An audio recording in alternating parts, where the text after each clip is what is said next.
നമസ്കാരം. ഹലോ ഡോക്ടറിലേക്ക് സ്വാഗതം.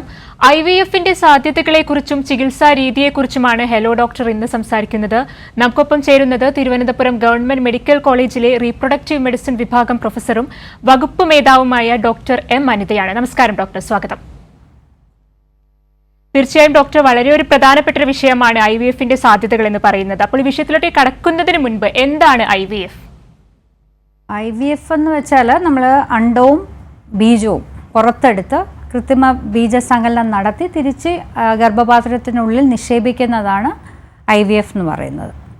അത് ശരീരത്തിന് പുറത്ത് നടക്കുന്നതാണ്. അത് കഴിഞ്ഞിട്ട് തിരിച്ച് ഭ്രൂണമായിട്ടാണ് അത് ഗർഭപാത്രത്തിനുള്ളിൽ നിക്ഷേപിക്കുന്നത്.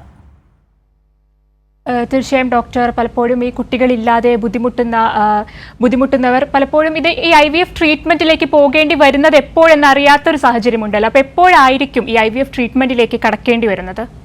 IVF-ന് നേരിട്ട് തന്നെ, അതായത് വേറെ ഒരു ചികിത്സ എടുക്കാതെ നേരിട്ട് IVF-ലേക്ക് പോകേണ്ടി വരുന്ന സാഹചര്യങ്ങളുണ്ട്. ഫോർ എക്സാമ്പിൾ, നമുക്ക് യൂട്രസിൻ്റെ ട്യൂബുകൾ രണ്ടും ബ്ലോക്കായ സിറ്റുവേഷനിൽ, പിന്നെ ആണുങ്ങൾക്ക്, അതായത് പുരുഷന്മാർക്ക് ബീജം ഒട്ടും തന്നെ ഇല്ലാത്ത സിറ്റുവേഷൻ, പിന്നെ സിവിയർ എൻഡോമെട്രിയോസിസ് പറഞ്ഞ അസുഖം ബാധിച്ചവർക്ക്, സിവിയറായിട്ടുള്ളവർക്ക് നമുക്ക് ബാക്കി ട്രീറ്റ്മെൻറ്റ് ചിലപ്പോൾ ഫലവത്താകത്തില്ല.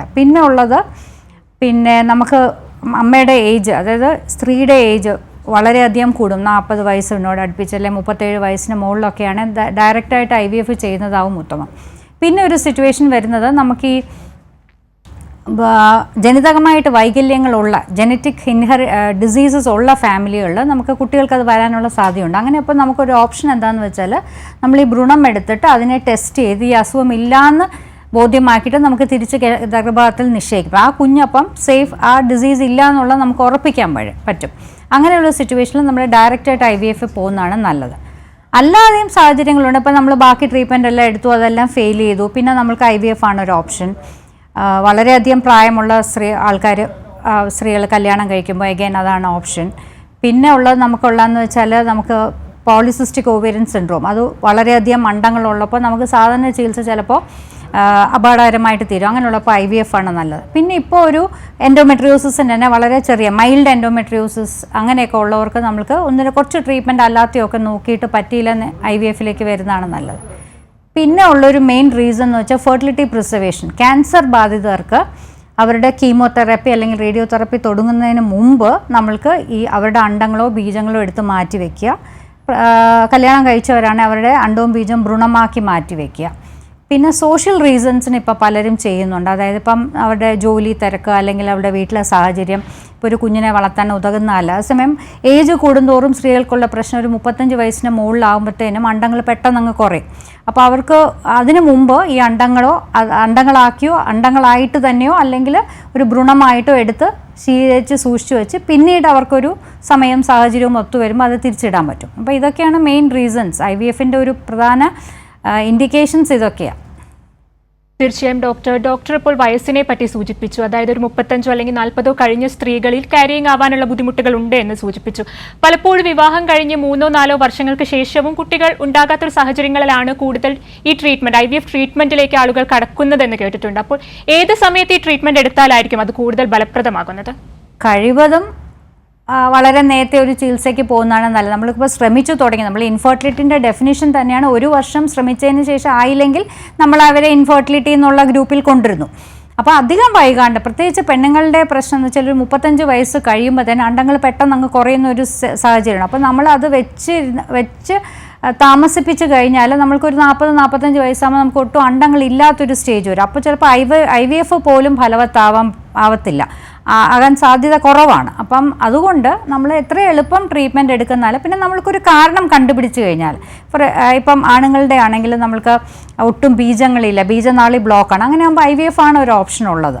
പിന്നെ തീരെ ബീജങ്ങൾ കുറഞ്ഞ മനുഷ്യർക്ക് അവർക്കും IVF ആണ് ഒരു ബെറ്റർ ഓപ്ഷൻ ആയിട്ടുള്ളത്. അപ്പോൾ അങ്ങനെയൊക്കെ ഉള്ള നമ്മളൊന്ന് ഡയഗ്നോസ് ചെയ്ത് കഴിഞ്ഞാൽ പിന്നെ അധികം വൈകിക്കാണ്ട് IVF ചെയ്യുന്നതാണ് നല്ലത്.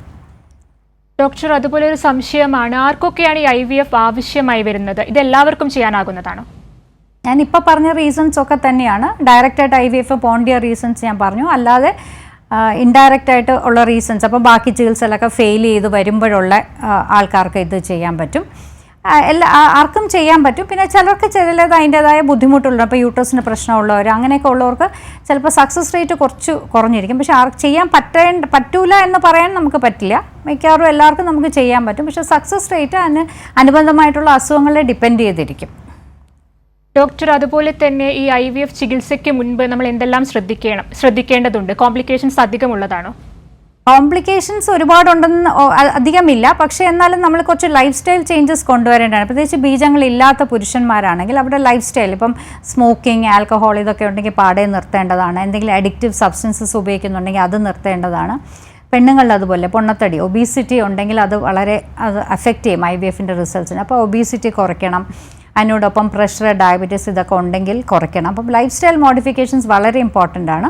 പിന്നെ അതിനോടൊപ്പം തന്നെ നമ്മൾക്ക് ബാക്കി ഞാൻ നേരത്തെ പറഞ്ഞ കാര്യങ്ങൾ തന്നെ ഒരുപാട് ശ്രദ്ധിക്കേണ്ട കാര്യം വെച്ചാൽ, ഒരുപാട് നമ്മൾ വെച്ച് താമസിപ്പിച്ചിട്ട് ഒരു IVFന് എത്തുമ്പോഴത്തേന് അതിൻ്റെ സക്സസ് റേറ്റ് പലതും കുറയും. അപ്പം ആവശ്യത്തിന് അണ്ടങ്ങൾ ഉണ്ടെങ്കിൽ മാത്രമേ ഒരു സ്ത്രീക്ക് IVF ഒരു സക്സസ് ആവാൻ സാധ്യത കൂടുതലുള്ളൂ. അപ്പം അതുകൊണ്ട് അധികം വൈകിക്കാണ്ട് നമ്മളൊരു ഡിസിഷൻ എടുക്കുക എന്നുള്ളതാണ്. പലപ്പോഴും നമ്മളിത് പ്രത്യേകിച്ച് ഞാൻ പറയാൻ കാരണം, പലപ്പോഴും നമ്മൾ കാണുന്ന പേഷ്യൻസ് ഒരുപാട് അല്ലാത്ത ട്രീറ്റ്മെൻറ്റ്, ഇപ്പോൾ IUI പോലെ ഇൻട്രായൂട്രൈൻ ഇൻസെമിനേഷൻ എന്ന് പറയും, അതായത് ആ ബീജം വാഷ് ചെയ്ത് ഉള്ളിലിടും ഓവുലേഷൻ നടക്കുന്ന ഇങ്ങനത്തെ ട്രീറ്റ്മെൻറ്റൊക്കെ അനവധി, നമ്മളതൊക്കെ ഒരു 5-6 തവണയ്ക്ക് അപ്പം നമ്മൾ നമ്മുടെ ഗൈഡ് ലൈൻസ് പ്രകാരം പറയുന്നില്ല. പക്ഷേ 7-8-10 തവണ ചെയ്തൊക്കെ വരുമ്പോഴത്തേനും ഇവിടെ അണ്ടങ്ങൾ ഒരുപാട് കുറയും. അതിന് ശേഷം നമ്മളൊരു IVF എടുക്കുമ്പോൾ അവർക്ക് കിട്ടുന്ന ഭ്രൂണങ്ങൾ വളരെ കുറവായിരിക്കും.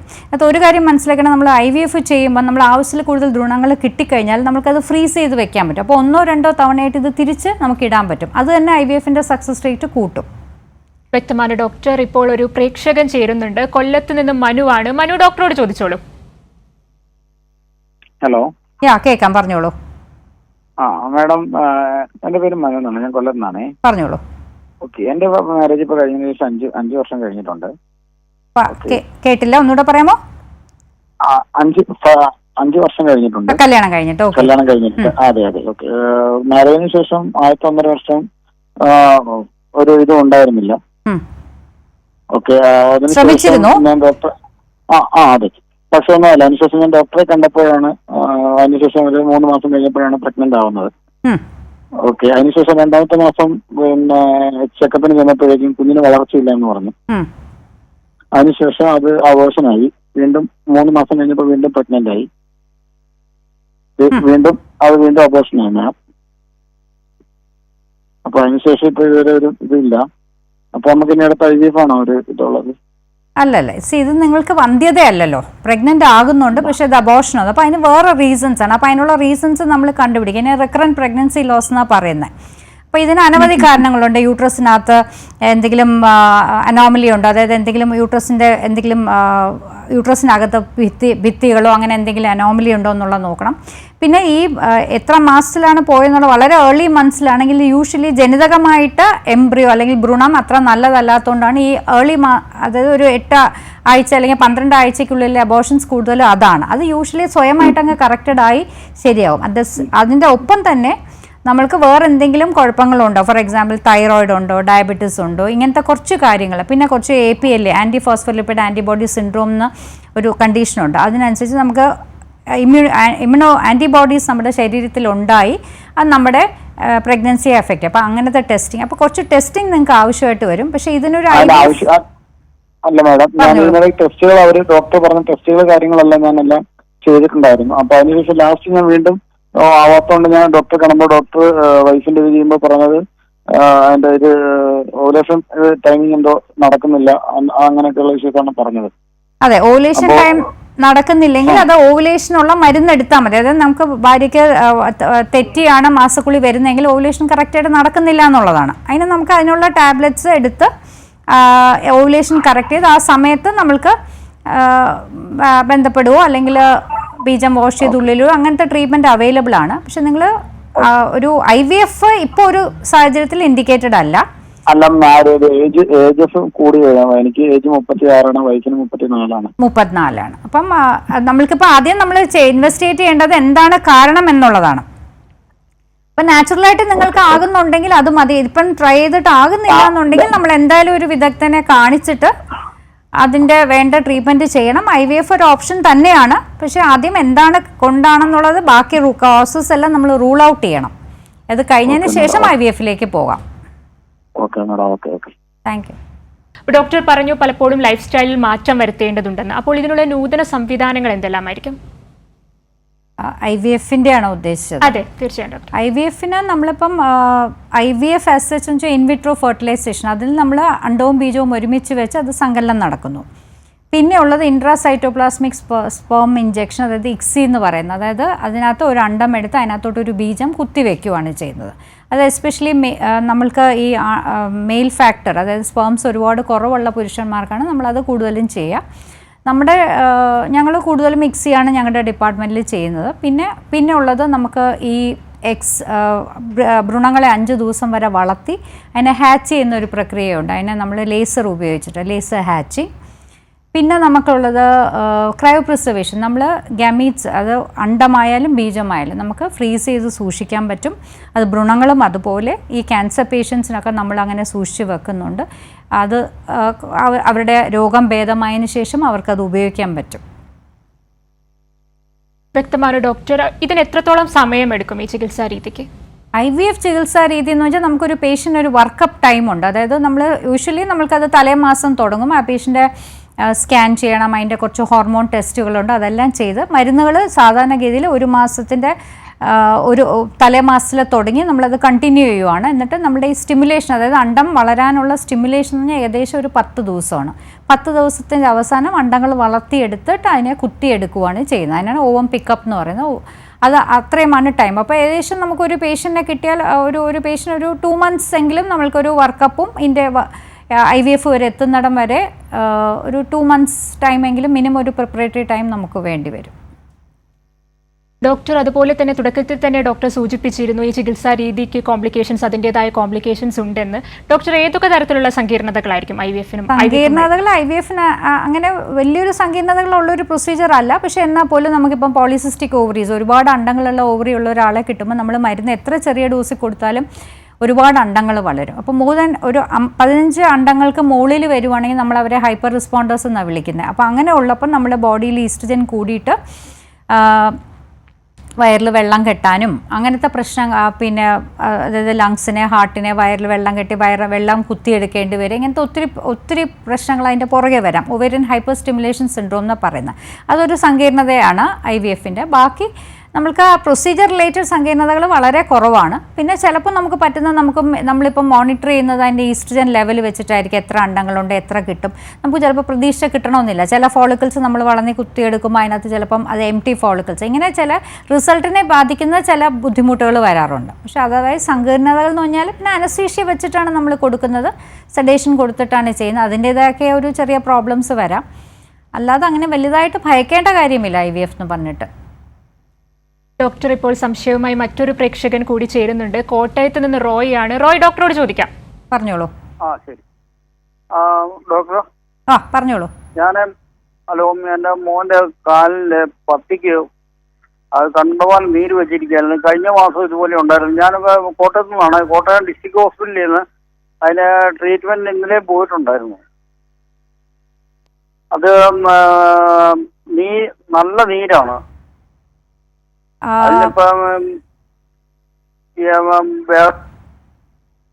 കുഞ്ഞിന്റെ കാൽപ്പത്തിക്കാണോ? Doctor, call കട്ടായിട്ടുണ്ട്. പ്രേക്ഷകൻ മറ്റൊരു വിഷയത്തിലാണ് സംശയം ചോദിച്ചതെന്നാണ് മനസ്സിലാക്കുന്നത്. ഡോക്ടർ, നമ്മൾ വിഷയത്തിലേക്ക് വരുമ്പോൾ IVF എത്രത്തോളം വിജയകരമാണ്? IVF-ന്റെ സാധാരണ വേൾഡ് വൈഡ് നമുക്കൊരു ഏകദേശം ഒരു 40 to 50% ആണ് അതിൻ്റെ സക്സസ് റേറ്റ്. 60% വരെ നമുക്ക് പറയാം. അപ്പോൾ നമുക്കൊരു സാധാരണ ഒരു നല്ല സെൻറ്ററിൽ ഒരു 35-നും 45-നും ഇടയ്ക്ക് നമുക്ക് സക്സസ് റേറ്റ് കിട്ടും. പിന്നെ നമ്മളൊരു ക്യുമുലേറ്റീവ് സക്സസ്, ഇപ്പോൾ ഒരു പേഷ്യൻ്റ് ഒരു 3-4 സെറ്റ് ഭ്രൂണങ്ങൾ സൂക്ഷിച്ച് വെച്ചിട്ടുണ്ടെങ്കിൽ അത് പല തവണയായിട്ട് നമുക്ക് ഇടാൻ പറ്റും. അപ്പോൾ ഒരു സക്സസ് റേറ്റ് ശരിക്കും പറഞ്ഞാൽ ഒരു 50 to 60% വരെ ചില സെൻറ്റേഴ്സിൽ നമുക്ക് ചില സമയത്ത് നമുക്ക് കിട്ടാറുണ്ട്. അപ്പോൾ റഫ്ലി അറൗണ്ട് 35 to 45% ആണ് നമ്മൾ സാധാരണ നമ്മൾക്ക് കിട്ടുന്നത്. ഡോക്ടർ, ഒരു മെഡിക്കൽ കോളേജിൽ ജോലി ചെയ്തു വരുന്ന ഡോക്ടർ ആയതുകൊണ്ട് ചോദിക്കുകയാണ്, ഈ സർക്കാർ ആശുപത്രികളിൽ എന്തെല്ലാം സൗകര്യങ്ങൾ ലഭ്യമാണ് ചികിത്സ? ഞാൻ ഈ പറഞ്ഞ സൗകര്യങ്ങൾ മുഴുവൻ ഞാനിപ്പോൾ പറഞ്ഞില്ലേ, IVF ചെയ്യാനുള്ള സൗകര്യം, ICSI ചെയ്യാനുള്ള സൗകര്യം, ലേസർ ഹാച്ചിങ്, അതായത് 5 ദിവസം വരെ വളർത്തിയ ഭ്രൂണങ്ങളെ ഹാച്ച് ചെയ്തിട്ട് അതിനെ നിക്ഷേപിക്കാനുള്ളത്. പിന്നെ ഗാമീറ്റ്സ്, അണ്ടവും ബീജവും ക്രയോ പ്രിസർവ് ചെയ്ത്, അതായത് ഫ്രീസ് ചെയ്ത് സൂക്ഷിക്കാനുള്ള സൗകര്യങ്ങൾ, ഭ്രൂണങ്ങൾ സൂക്ഷിച്ച് വെക്കാൻ. അപ്പോൾ നമുക്കൊരു പേഷ്യന് ഞാൻ പറഞ്ഞില്ല 3-4 സെറ്റൊക്കെ ഭ്രൂണങ്ങൾ ഒരു പേഷ്യന് ഒരുപാട് അണ്ടങ്ങൾ കിട്ടുവാണെങ്കിൽ, അത്രയും ഭ്രൂണങ്ങളും കിട്ടുവാണെങ്കിൽ നമുക്ക് ശീതീകരിച്ച് നമുക്ക് സൂക്ഷിച്ച് വെച്ചിട്ട് 2-3 തവണയായിട്ട് അവർക്ക് തിരിച്ചിടാൻ പറ്റും. ഇത്രയും സൗകര്യങ്ങൾ നമ്മുടെ അവിടെയുണ്ട്. ഇത് കൂടാതെ നമ്മൾക്ക് ഒരു ഇൻട്രായൂട്രൈൻ ഇൻസെമിനേഷൻ, അതായത് ബീജങ്ങൾ വാഷ് ചെയ്ത് അണ്ടാശയത്തിൽ നിക്ഷേപിക്കുക. അത് അങ്ങനത്തെ നമ്മൾ സാധാരണ ചെയ്യുന്നത് അത് അൺഎക്സ്പ്ലെയിൻഡ് ഇൻഫെർട്ടിലിറ്റി, പ്രത്യേകിച്ച് കാരണങ്ങൾ ഇല്ല ഗർഭിണിയാകാൻ, അല്ലെങ്കിൽ മൈൽഡ് മെയിൽ ഫാക്ടർ ഇൻഫെർട്ടിലിറ്റി, ബീജങ്ങൾ കുറവാണ് പക്ഷെ തീരെ കുറവല്ല, അങ്ങനെയുള്ള പേഷ്യൻസിന് നമ്മൾക്ക് അത് ചെയ്യാൻ പറ്റും. പിന്നെ റുട്ടീനായിട്ട് നമ്മുടെ സ്കാൻസ് ഇതെല്ലാം നമ്മൾ തന്നെയാണ് ചെയ്യുന്നത്. ഇങ്ങനത്തെ എല്ലാ ഫെസിലിറ്റീസും നമ്മുടെ അവിടെ അവൈലബിൾ ആണ്, ഹോസ്പിറ്റലിൽ തന്നെ അവൈലബിൾ ആണ്, ഗവൺമെൻറ് ഹോസ്പിറ്റലിൽ. ഡോക്ടർ, അതുപോലെ തന്നെ ഒരു ഏറ്റവും കൂടുതൽ ഉയർന്നു വരുന്നൊരു സംശയമാണ് ഈ IVF ചികിത്സാ രീതിയിലൂടെ കുട്ടികൾ ഉണ്ടായിക്കഴിഞ്ഞാൽ പിന്നീട് വീണ്ടും ഒരു ഗർഭധാരണത്തിന് സാധ്യതയുണ്ടോ? അതെന്തിനാണ് IVF ചെയ്തു എന്നുള്ളതിനെ ഡിപ്പെൻഡ് ചെയ്തിരിക്കും. ഇപ്പോൾ ട്യൂബ് ബ്ലോക്ക് ആയിട്ടുള്ള സ്ത്രീക്കാണെങ്കിൽ വീണ്ടും IVF തന്നെ വേണ്ടി വരും. അതേസമയം വേറെ ഒരു അൺഎക്സ്പ്ലെയിൻഡ് ഇൻഫെർട്ടിലിറ്റി, അതായത് പ്രത്യേകിച്ച് റീസൺ ഒന്നും കണ്ടില്ല, അവർക്ക് തന്നെ പിന്നെയും നാച്ചുറലായിട്ട് ഗർഭം ധരിക്കാവുന്നതേ ഉള്ളൂ, സാധ്യതയുണ്ട്. അപ്പം അത് ഇൻഡിക്കേഷൻ ഡിപ്പെൻഡ് ചെയ്തിരിക്കും. ഇപ്പം ബീജം ഒട്ടുമില്ലാത്ത ഒരാൾക്ക് നമ്മൾ ബീജം ഭ്രൂണത്തിൽ നിന്ന് കുത്തിയെടുക്കുക, അതൊരു പ്രൊസീജിയർ നമ്മുടെ അവിടെ അവൈലബിൾ ആണ്. അത് അങ്ങനെയുള്ള ചെയ്യുന്ന പ്രൊസീജിയേഴ്സ് ചെയ്യുന്നവർക്ക് അത് പിന്നെയും അത് തന്നെ വേണ്ടി വരും. അപ്പോൾ IVF മാത്രമേ അങ്ങനെയുള്ളവർക്ക് പറ്റുള്ളൂ. അപ്പോൾ നമ്മുടെ ഇൻഡിക്കേഷൻ എന്തായിരുന്നു പ്രീവിയസ് IVF ബേസ് ചെയ്തിട്ടാവും അത് വീണ്ടും വേണ്ടി വരുമോ ഇല്ലയോ എന്നുള്ളത് നമുക്ക് തീരുമാനിക്കാൻ പറ്റുക. ഡോക്ടർ, ഇപ്പോൾ നമ്മൾ സംസാരിച്ചുകൊണ്ടിരുന്നത് ഇത്തരത്തിൽ IVF-ലൂടെ കുട്ടികൾ ഉണ്ടായിക്കഴിഞ്ഞാൽ പിന്നീട് ഗർഭധാരണം സാധ്യമാണോ എന്നതിനെ കുറിച്ചാണ്. മാത്രമല്ല, ഇത്തരത്തിൽ ഈ IVF-ലൂടെ ഉണ്ടാകുന്ന കുട്ടികളിൽ എന്തെങ്കിലും ആരോഗ്യ പ്രശ്നങ്ങളോ അത്തരത്തിലുള്ള എന്തെങ്കിലും നിരവധി സ്റ്റഡീസ് അതിന് നടന്നിട്ടുണ്ട്. അങ്ങനെ വലിയ കാര്യമായിട്ടുള്ളൊരു തകരാറൊന്നും ജനിതകമായിട്ടോ അല്ലാതെ ഒരു തകരാറുകൾ കണ്ടുപിടിച്ചിട്ടില്ല. പിന്നെ നമ്മൾ എംബ്രിയോ ഫ്രീസ് ചെയ്ത് വെച്ചിട്ടിടുന്നവർക്ക് കുറച്ച് അമ്മമാർക്ക് കുറച്ച് പ്രഷർ കൂടാനും, ബേബീസ് ലാർജ് വെയ്റ്റ് ബേബീസ് ആണ്, അങ്ങനെ ചെറിയ ചെറിയ കാര്യങ്ങളല്ലാതെ ജനിതകമായിട്ട് എന്തെങ്കിലും ഒരു പ്രശ്നമോ അങ്ങനത്തെ ഒന്നും ഭയക്കേണ്ടതില്ല. തീർച്ചയായും ഡോക്ടർ, വ്യക്തമാണ്. IVF-ന്റെ സാധ്യതകളെക്കുറിച്ചും IVF-ന്റെ ചികിത്സാ രീതിയെക്കുറിച്ചും എല്ലാമാണ് ഹലോ ഡോക്ടർ ഇന്ന് സംസാരിച്ചത്. നമ്മുടെ ഡോക്ടർ, ഇപ്പോൾ ഞാൻ ഡോക്ടറോട് നേരത്തെ തന്നെ ചോദിച്ചിരുന്നു, അപ്പോൾ ഡോക്ടർ അത് സംസാരിച്ച് തുടങ്ങുമ്പോഴാണ് പ്രേക്ഷകൻ ചേർന്നത്. IVF-ന്റെ വിജയ സാധ്യത എത്രത്തോളമായിരിക്കും? എല്ലാവരിലും ഇത് വിജയ സാധ്യതയുണ്ടോ? അവിടെയും നമ്മൾ എന്തിനാണ് IVF ചെയ്യുന്നതെന്നുള്ളതിനെ ഡിപ്പെൻഡ് ചെയ്തിരിക്കും. ഇപ്പം വളരെ പുവർ നമ്മൾ ഓവേറിയൻ റിസർവ് ടെസ്റ്റ് എന്ന് പറയുന്നത്, അതായത് നമ്മൾക്ക് എത്രത്തോളം അണ്ടങ്ങൾ ആ സ്ത്രീയിൽ ബാക്കിയുണ്ട്. അപ്പോൾ അത് ഡിപ്പെൻഡ് ചെയ്യാൻ 1-2 ടെസ്റ്റുകളുണ്ട്. AFC, AMH എന്നൊക്കെ പറഞ്ഞാൽ എത്ര ഫോളിക്കിൾ ഉണ്ടെന്ന് നമ്മൾ ഓവറിയിൽ സ്കാൻ ചെയ്ത് മെഷർ ചെയ്യും. AMH എന്നൊരു ടെസ്റ്റ് ചെയ്യും. ഇതൊക്കെ നല്ലപോലെ ഉള്ളൊരു സ്ത്രീയും ബീജവും നല്ല ക്വാളിറ്റിയാണ് ഭർത്താവിൻ്റെ എന്നുണ്ടെങ്കിൽ നമുക്ക് സക്സസ് റേറ്റ് സാമാന്യം നല്ല സക്സസ് റേറ്റ് കിട്ടും. അണ്ടങ്ങൾ തീരെ കുറവാണെങ്കിൽ നമുക്ക് കിട്ടുന്ന ഭ്രൂണങ്ങളുടെ എണ്ണം കൂടാം. ഭ്രൂണങ്ങളുടെ എണ്ണം കൂടുമ്പോൾ നാച്ചുറലി സക്സസ് റേറ്റ് കുറയും. ഡോക്ടർ, അതുപോലെ തന്നെ വന്ധ്യത വരാനുള്ള കാരണങ്ങൾ എന്തെല്ലാമായിരിക്കും? ഏത് തരം കാരണങ്ങളാൽ വന്നതാണെങ്കിലും ഈ IVF സാധ്യതകളുണ്ടോ? IVF സാധ്യതകൾ എല്ലാത്തിനുമുണ്ട്. വന്ധ്യത വരാനുള്ള കാരണം നമുക്കൊരു 10-15% ഉള്ള ആൾക്കാർക്ക് അൺഎക്സ്പ്ലെയിൻഡ് ആണ്. നമുക്ക് അതിനകത്ത് പ്രത്യേകിച്ച് ഒരു കാരണം കണ്ടുപിടിക്കാൻ പറ്റില്ല. അങ്ങനെയുള്ളവർ അവസാനം സാധാ ട്രീറ്റ്മെൻറ്റുകളൊക്കെ കഴിഞ്ഞ് കഴിഞ്ഞാൽ നമ്മൾ IVF-ലേക്ക് എടുക്കാറുണ്ട്. പിന്നെ മെയിൻ നമുക്ക് ശരിക്കും പറഞ്ഞാൽ അത് 3ആയിട്ട് ഡിവൈഡ് ചെയ്യാം. ഒരു 30-40% ആണ് അത് പുരുഷന്മാരുടെ ബുദ്ധിമുട്ടുകൾ കൊണ്ടാവും, സ്പേം കൗണ്ടിൻ്റെ വ്യതിയാനങ്ങൾ അതുകൊണ്ടാവും. ഒരു 30-40% സ്ത്രീകളുടെ പ്രശ്നങ്ങൾ കൊണ്ടാവും. അതിപ്പോൾ അതിനകത്ത് പോളിസിസ്റ്റിക് ഒവേറിയൻ സിൻഡ്രോം എന്ന് പറഞ്ഞിട്ടുണ്ട്, അവിടെ ഓവുലേഷൻ ശരിക്കും നടക്കില്ല. രണ്ടാമത് യൂട്രസിന് എന്തെങ്കിലും തകരാറുള്ളപ്പോൾ, എൻഡോമെട്രിയോസിസ്, സിവിയർ എൻഡോമെട്രിയോസിസ്, ഇങ്ങനെ അനവധി കാരണങ്ങൾ സ്ത്രീകളുടെ കാരണം വരും. പിന്നെ ഒരു 30% നമുക്ക് പ്രത്യേകിച്ച് കാരണങ്ങളൊന്നും കാണാൻ പറ്റില്ല. അതാണ് അതൊരു 10-15-20% നമുക്കൊരു റഫ് ഒരു 20% പറയാം അൺഎക്സ്പ്ലെയിൻഡ് ആയിരിക്കും. ഭർത്താവിനും കുഴപ്പമുണ്ടാവില്ല, ഭാര്യയ്ക്കും കുഴപ്പമുണ്ടാവില്ല. പക്ഷേ നമ്മൾ നോക്കുമ്പോൾ എല്ലാ ടെസ്റ്റും നോർമലായിരിക്കും, പക്ഷേ അവരാവില്ല. അങ്ങനെയുള്ളവർക്ക് നമ്മൾ സാധാ ട്രീറ്റ്മെൻറ്റൊക്കെ കഴിഞ്ഞിട്ട് ഞാൻ പറഞ്ഞ പോലെ IVF-ലേക്ക് വരേണ്ടി വരും. തീർച്ചയായും ഡോക്ടർ, നമ്മളിന്ന് IVF സാധ്യതകളെക്കുറിച്ചും ചികിത്സാ രീതിയെക്കുറിച്ചുമെല്ലാമാണ് സംസാരിച്ചത്. നമ്മുടെ സംശയങ്ങൾക്കെല്ലാം മറുപടി നൽകിയത് തിരുവനന്തപുരം ഗവൺമെന്റ് മെഡിക്കൽ കോളേജിലെ റീപ്രൊഡക്റ്റീവ് മെഡിസിൻ വിഭാഗം പ്രൊഫസറും വകുപ്പ് മേധാവിയുമായ ഡോക്ടർ M. അനിതയാണ്. വളരെയധികം നന്ദി ഡോക്ടർ. നമസ്കാരം. ഹലോ ഡോക്ടറിന്റെ ഇന്നത്തെ എപ്പിസോഡ് പൂർണ്ണമാകുന്നു. നമസ്കാരം.